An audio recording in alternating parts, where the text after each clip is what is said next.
Halb 4 Uhr morgens am U-Bahnhof Ruhleben. Während andere noch schlafen, erwacht hier nach einigen Stunden Betriebspause Berlins wichtigstes Verkehrsmittel zum Leben. Dienstbeginn für sämtliches Personal, das für den reibungslosen Betrieb der U-Bahn nötig ist. Noch ist es still, während der hier über Nacht abgestellte Zug aufgerüstet, geprüft und für den Tag vorbereitet wird. Romantische Morgenstimmung am westlichsten Endpunkt der U-Bahn-Linie U2. Den ganzen Tag lang wird dieser Zug zwischen Ruhleben und Pankow fahren und dabei viel erleben.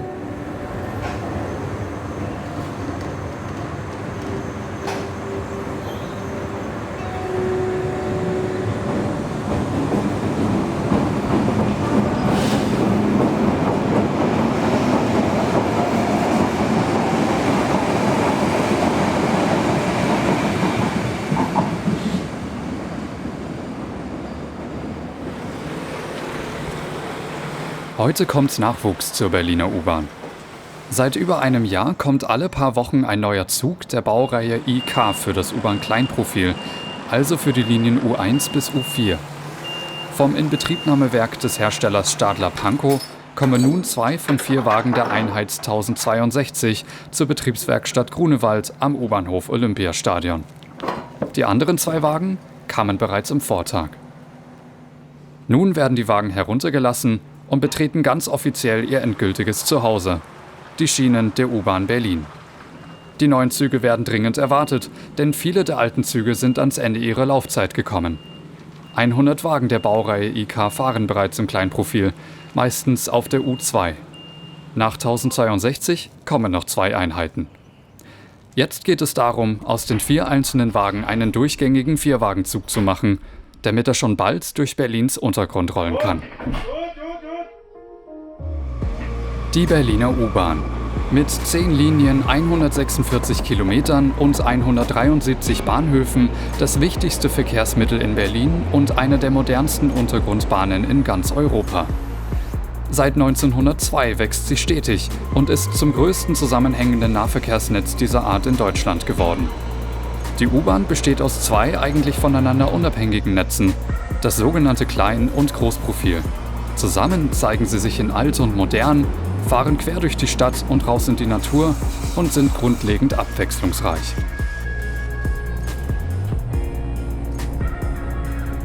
Ohne die Berliner U-Bahn geht nichts im öffentlichen Personennahverkehr und wir bilden das Rückgrat des ÖPNV. Wir haben in Summe, also das kann man auch noch sagen, von ca. ein bisschen mehr als 1 Milliarde Fahrgäste hat ja die BVG. Davon hat allein im letzten Jahr 583 Millionen die U-Bahn befördert. Das heißt, jeden Tag rund 1,6 Millionen Fahrgäste von A nach B gebracht. Ungefähr 1300 Wagen hat die Berliner U-Bahn derzeit, die alle regelmäßig geprüft und gewartet werden müssen. Eine der 4 Werkstätten für die U-Bahn ist die Betriebswerkstatt Grunewald, das Zuhause aller Züge des Kleinprofils. Regelmäßig kommt hier jeder Zug vorbei für Fristen und Hauptuntersuchungen. Teilweise werden die Züge dabei komplett auseinandergebaut und jedes Teil einzeln geprüft und ausgetauscht.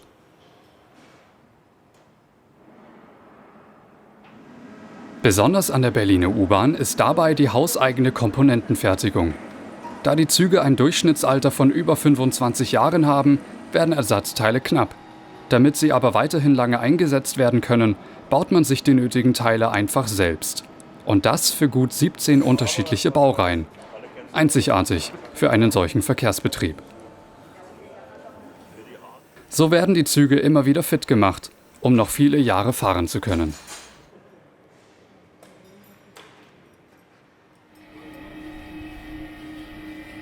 In der Halle nebenan wartet ein Zug auf seine regelmäßige Wäsche, damit er wieder sauber auf die Strecke gehen kann. Eine spezielle Waschanlage, wie für Autos, nur ein bisschen größer. Jede Baureihe hat ihr eigenes Programm, sodass die Waschanlage weiß, wie groß und lang jeder Wagen ist.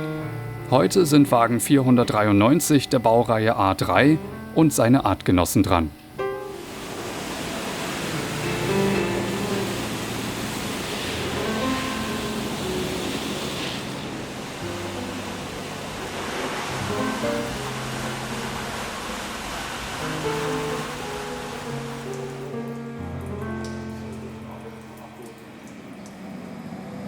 20 Minuten dauert ein Waschgang, bevor es für den Zug wieder quer durch Berlin geht.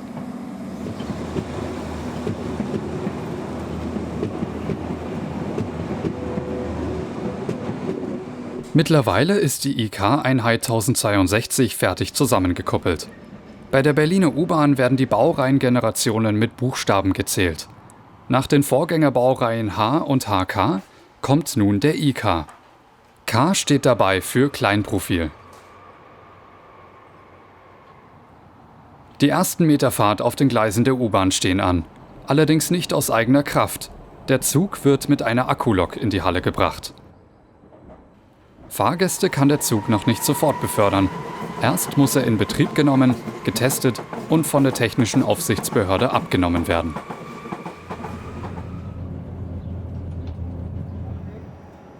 (1062) steht nun in der Halle 4 der Betriebswerkstatt Grunewald.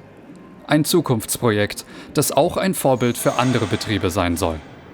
Über mehrere Ebenen kann der Zug geprüft und gewartet werden, ohne ihn auseinanderkuppeln zu müssen. Innovative Technik trifft eine freundliche, helle und saubere Atmosphäre.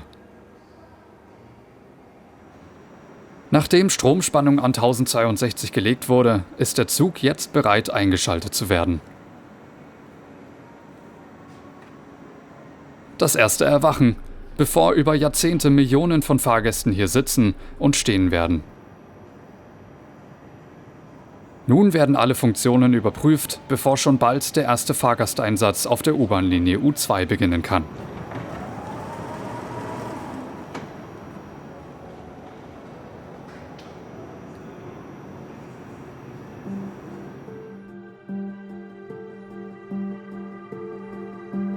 Also das Besondere an der U-Bahn-Linie U2 ist erstmal, ich wohne da. Aber nichtsdestotrotz ist die U-Bahn-Linie U2 halt auch schon eine Herzschlagader unseres U-Bahn-Systems, weil sie immerhin von Pankow bis nach Ruhleben fährt und von daher den Fahrgästen die Möglichkeit bietet, einmal Ost und West zu erleben. Und halt auch die Fahrgäste bis zum Olympiastadion bringt, zu Konzerten, zu Fußball-Events etc. Und halt aber auch durch dass man zum Zug kommt, dass man zum Alexanderplatz kommt. Also wirklich alle wichtigen Punkte dieser Stadt miteinander verbindet. Die neuen Züge der Baureihe IK sind hier nun schon regelmäßig anzutreffen. Modernes Design mit LED-Beleuchtung statt dem Gesicht vergangener Zeiten. Corporate Design statt Eiche rustikal. Im Jahr 2012 hat man erkannt, dass man Fahrzeuge fürs Kleinprofil benötigt, um einfach die Wagensituation der Linien U1 bis U4 für die Berliner U-Bahn zu stabilisieren. Warum war das notwendig? Ganz einfach, weil eine Baureihe, und zwar der A371, verschleißanfälliger wurde und immer mehr und absehbar war, dass er auf Dauer nicht mehr haltbar ist. Und dass halt nach über 40, 50 Jahren das Fahrzeug ersetzt werden muss. Und von daher hat man sich für eine Ersatzbeschaffung entschieden und diese Ersatzbeschaffung ist der IK. Schnell wurde jedoch klar, dass es auch neue Züge im Großprofil geben muss, denn nicht alle der eigentlich vorgesehenen Züge konnten für einen weiteren Betrieb ertüchtigt werden. Zügig musste eine Lösung gefunden werden und wurde in der Baureihe IK gefunden. Das Besondere an der Baureihe IK ist, dass das Fahrzeug sowohl im Klein- wie auch im Großprofil eingesetzt werden kann, auch wenn es ein Kleinprofilzug ist. Kleinprofil heißt eine Wagenkastenbreite von 2,30 Meter. Großprofil würde eigentlich bedeuten 2,65 Meter als Wagenkastenbreite. Wie kriegen wir das jetzt hin, dass der IK auch im Großprofil fahren kann? Ganz einfach, indem wir an den Wagenkasten noch Spaltüberbrückungen ranbauen lassen. Und das Fahrzeug hat verschiedene Strompolaritäten. Also im Kleinprofil wird der Strom von oben genommen und im Großprofil wird der Strom von unten genommen. Und das bedeutet, dass das Fahrzeug sowohl eine Plus- wie auch eine Minuspolarität haben muss. Und das ist einstellbar. Und das funktioniert auch. Also es ist schon eine ingenieurstechnische Meisterleistung, die da vollbracht wurde. Eine Notlösung, denn als Kleinprofilfahrzeuge auf der Großprofillinie U5 haben sie weniger Platz als die sonst gewohnten größeren Züge.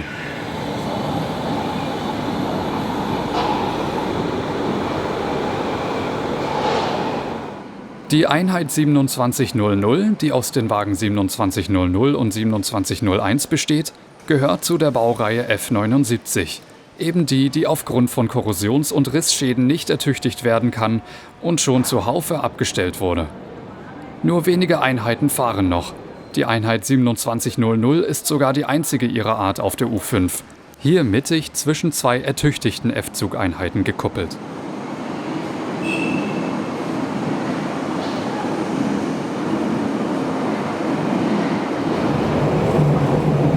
...40 Jahre hat der Zug nun schon hinter sich und hat ganz Berlin über alle Großprofillinien, also U5 bis U9, bis in den tiefsten Norden, Osten, Süden und Westen gesehen. Noch ist der Zug einsatzfähig, während er alle 30.000 Kilometer erneut geprüft wird, wie alle anderen Züge dieser Baureihe. Eine nostalgische Stimmung im Zug, mit alter Gemütlichkeit, in dunkler Holzoptik. Viele der anderen F79-Einheiten wurden bereits verschrottet oder stehen seit langer Zeit in Hönow abgestellt und warten auf ihre letzte Reise. Wie lange dieser Zug noch fahren darf, das kann keiner sagen. Ziemlich sicher ist jedoch, die U5 wird das letzte Einsatzgebiet von 2700 sein.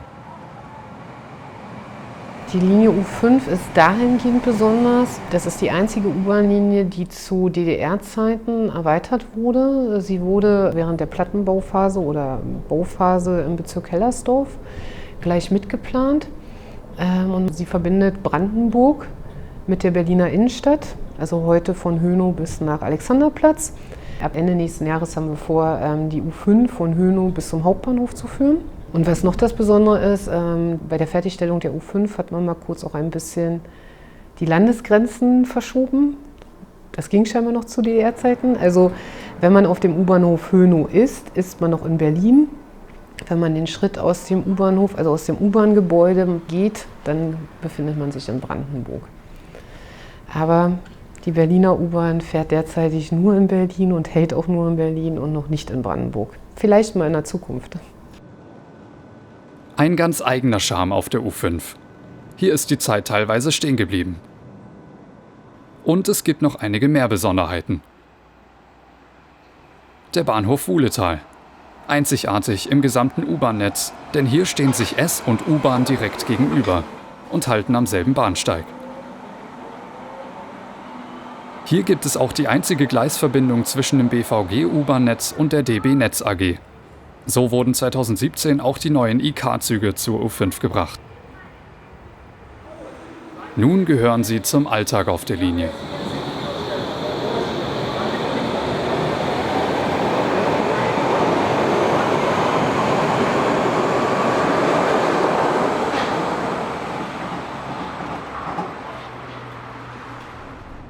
Zurzeit ist am Alexanderplatz noch Endstation für die U5. Doch schon bald sollen hier die Züge bis zum Hauptbahnhof weiterfahren. Berlins aufwendigste U-Bahn-Baustelle wird Ende 2020 die U5 mit der bestehenden U55, die zwischen Brandenburger Tor und Hauptbahnhof fährt, verbinden. Dazwischen 3 neue Bahnhöfe. Eine große Tunnelbohrmaschine hat sich jahrelang durch Berlins Mitte gebohrt und wird der U5 eine neue Bedeutung im Berliner U-Bahn-Netz verleihen. Der Alexanderplatz ist dann nicht mehr der altbekannte Endbahnhof. Stattdessen geht die Fahrt weiter durch 2,2 Kilometer Strecke über die neuen Bahnhöfe Rotes Rathaus, Museumsinsel und Unter den Linden. Dieser Lückenschluss wird aus meiner Sicht einen Quantensprung bedeuten. Ganz einfach, weil man wirklich aus der Peripherie bis in die Innenstadt, also bis durchfahren kann, also von Hönow bis zum Hauptbahnhof. Das heißt, die Fahrgäste alle von Marzahn, Hellersdorf, Lichtenberg, die die U-Bahn nutzen möchten, kommen mit der U-Bahn direkt zu ihrem Fernzug, ohne nochmal zwischenzeitlich umsteigen zu müssen und andere Verkehrsmittel nutzen zu müssen.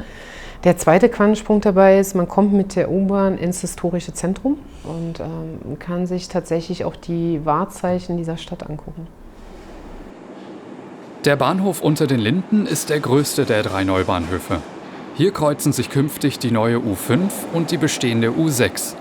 Entlang der U6 wurde der neue Bahnhof mitten entlang der Strecke gebaut. Dafür wird der gerade mal 200 Meter entfernte Bahnhof Französische Straße geschlossen, aber aus Denkmalschutzgründen nicht abgerissen. Was dann mit ihm geschieht, ist noch unklar. Also die Besonderheit Nummer 1 war, dass wir damals die alte U6 außer Betrieb nehmen mussten, abreißen. Die Leute mussten 13 Monate zu Fuß gehen im Bereich zwischen Friedrichstraße und Französische Straße. Wir haben die neu reingebaut und haben nachher wieder in Betrieb genommen nach 13 Monaten und haben unter dieser neuen U-Bahn praktisch unter der Deckelbauweise die neue Station drunter gegraben, reingebaut, unter laufenden U-Bahn-Betrieb von der U6. Das war tricky, wie man heute neudeutsch sagt. Ein gigantischer Bahnhof wird täglich abertausende Menschen zwischen Nord-Süd und Ost-West umsteigen lassen. Besonders an diesem Bahnhof ist erstmal der Kreuzungsbahnhof und die Tiefe des Bahnhofs, ja, die den so einen kathedralartigen Charakter gibt und eine ganz besondere Architektur mit seinen Muschelkalk-Plattenverkleidungen, seinen Terrazzo-Böden, sehr edles Feeling, sehr angemessen für die Berliner Mitte. Während die Tunnel schon so gut wie fertig aussehen, ist an den Bahnhöfen noch lange nicht Schluss. Obwohl schon gut zu erkennen ist, wie es hier mal aussehen wird. Eine besondere Herausforderung ist der Bahnhof Museumsinsel. Er liegt zum Teil unter dem Spreekanal, sodass die gebohrten Tunnelwände vereist werden mussten, um den Bau abzuschließen. Nun ist alles fest, das Eis wird abgetaut und der Innenausbau kann beginnen. Vom Bahnhof Unter den Linden weiter Richtung Hauptbahnhof führen die neuen Tunnel bis hierhin. Vom Brandenburger Tor bis zum Hauptbahnhof pendelt seit 10 Jahren Berlins kürzeste U-Bahn-Linie, die U55. Der erste Bauabschnitt der U5-Verlängerung. Ein sozusagen dauerhaft temporärer Zustand, denn die 3 Bahnhöfe warten nur darauf, durch den Lückenschluss der beiden Linien mit Menschen gefüllt zu werden. Bis dahin eine eher ruhige und leere Stimmung in den modernen minimalistischen Bahnhöfen. Und eine einzelne Einheit, also ein 2-Wagenzug, der völlig ausreicht, um die primär touristischen Fahrgäste zu befördern. Ein kurioser Anblick am Hauptbahnhof. Während Tausende zeitgleich zu ihren Fernzügen eilen, ist der Bahnhof der U55 eher ein Ort der Stille.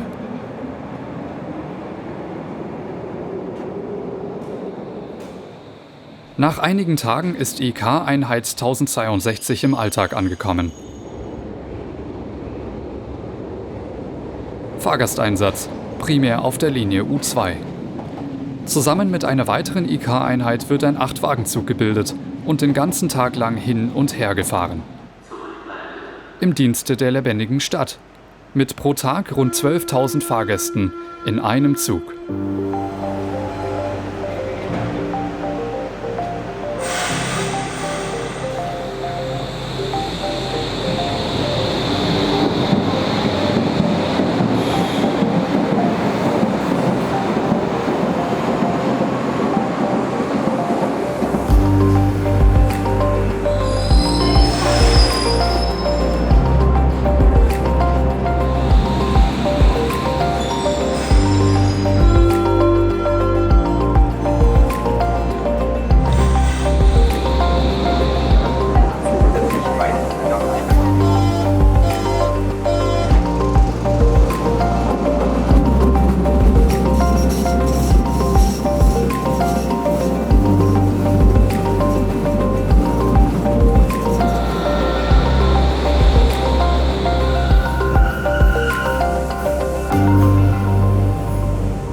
In der Betriebswerkstatt Friedrichsfelde ist heute Endstation für die F79-Wagen 2646 und 2647.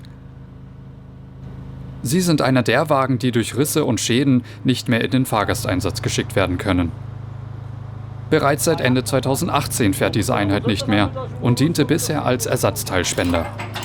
Auf alte Drehgestelle gesetzt, werden die Wagen nun abgeholt und mit einem LKW zum Schrottplatz gebracht.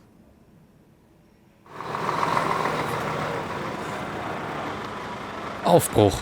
zur letzten Reise.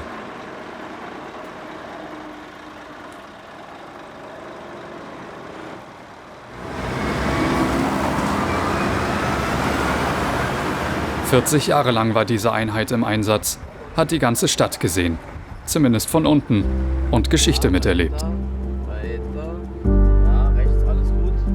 Einst für West-Berlin geliefert, erlebte auch dieser Zug die deutsche Einheit und erkundete die sonst für die Öffentlichkeit versperrten oder gänzlich unzugänglichen Orte der U-Bahn. Jetzt geht die letzte Reise über Bundesstraßen und Autobahnen bis zum Schrottplatz außerhalb Berlins.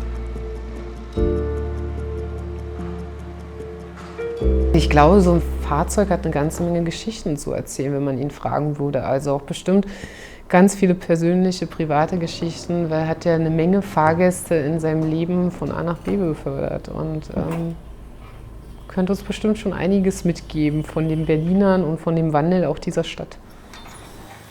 Nun steht er da und wartet auf den Abriss. Wagen 2647 folgt in wenigen Stunden. Der letzte Blick aus den Fenstern. Schrottplatz am Hafen, Stadtuntergrundtunnel.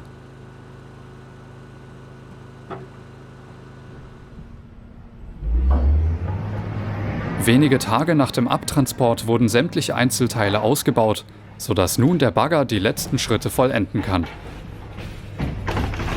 Das Ende nach 40 Jahren U-Bahn-Geschichte.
Die Berliner U-Bahn. Vor bald 120 Jahren eröffnet, ist sie nun zum unverzichtbaren Verkehrsmittel in der Hauptstadt geworden. Auch in Zukunft trägt sie eine bedeutende Rolle. Um der wachsenden Stadt und den stetig steigenden Fahrgastzahlen gerecht zu werden, sollen bis zu 1500 neue Wagen bis in die 2030er Jahre hinein bestellt und ausgeliefert werden. Der Wagenbestand wächst dann von 1300 auf 1900 Wagen, sodass teilweise alle 2,5 Minuten ein Zug kommen kann. Das wird das Bild der Stadt verändern und der Berliner U-Bahn ein neues Gesicht verleihen.